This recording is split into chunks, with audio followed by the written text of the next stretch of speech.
Payments platform Checkout.com recently announced an AI-powered partnership with NYSE-listed Spotify, a collaboration designed to deliver a seamless payment experience for Spotify's global audience of more than 700 million monthly active users and over 280 million paying subscribers. Joining me now is Jordan Reynolds. He's the head of North American banking at Checkout.com. Jordan, welcome to NYSE Live. Good morning, Ashley. Congratulations on your new partnership with Spotify. Why did Spotify select Checkout.com as their payments partner? Thank you. When we look at Spotify and the Checkout.com partnership, they really were focused on performance. We are experts in performance in terms of maximizing revenue, cost reduction, and we have a global footprint. They have customers and consumers. You outlined some of the stats this morning, across 180 countries and geographies. And so they have a very complex infrastructure for accepting payments. And as they look to us, they said, how can we do this and how can we maximize what we're doing? We have an AI-powered intelligent acceptance product suite, which allows us to optimize every single transaction to maximize revenue and maximize throughput for all of our merchants. And as we look at some of the stats and what they're tapping into, our intelligent acceptance product suite processes 87 million optimizations per day. So on a daily basis, and that's growing, and we're adding more. And by the time we talk, if we talked in 2 months, that would be 100 million. And so we continue to use AI tools and leverage everything out there and best-in-class technology to drive that performance experience.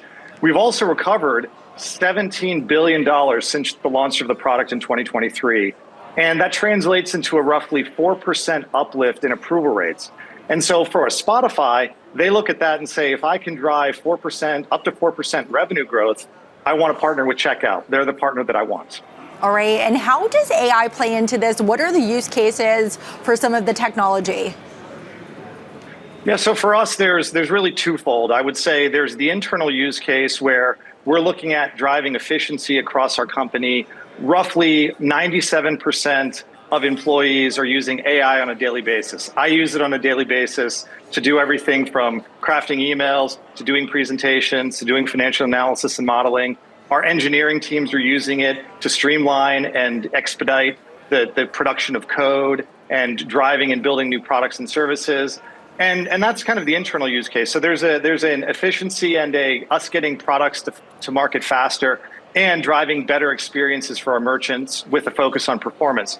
I would say the second use case is really the merchant facing, where as we look at what's happening in the market, agentic commerce and AI for agents for consumers, it's really creating a new equilibrium in the market where now I can have an AI agent go plan my trip, go buy a hotel room, go buy a flight, do other things, procure the dog food purchase that I need to buy for the week because I'm running low. And I think those areas for a use case for us we're looking at them and saying, we will enable our merchants, and our thesis is we want to be the interoperability layer. And what that really means is we will be the connection point to connect all of the AI agents and the financial system in together so that we can help facilitate those transactions. And whether it's an actual human making a purchase, or it's an agent going through OpenAI, or an agent going through Gemini, or an agent going through Claude, enable our merchants to take advantage of that. All right, and I understand Checkout.com recently received approval of their merchant acquirer limited purpose bank charter. What does that mean for your US merchants like NYSE listed Spotify and Uber? Yeah, so what that means for us is, I think, a couple of things. One, we're doing it to demonstrate our commitment to the US market. And ultimately, we want to, reduce intermediaries in the ecosystem, and we want to provide better control, better performance. We want to be able to ship products faster and really drive an overall better merchant experience. And so a Spotify and an Uber can drive better payments performance because it's now just us and the card networks, and we're operating our own bank. Us being a regulated entity in the US also helps drive the soundness and security because the level of rigor that we're subject to becomes much higher. And so I think for us, it really demonstrates a commitment to, we are here in the US market to stay, we're here for the long term, and we're here to solve our most complex merchant problems. All right, Jordan Reynolds, head of North American Banking at Checkout.com. Thank you so much for joining us on NYSE Live. Thank you.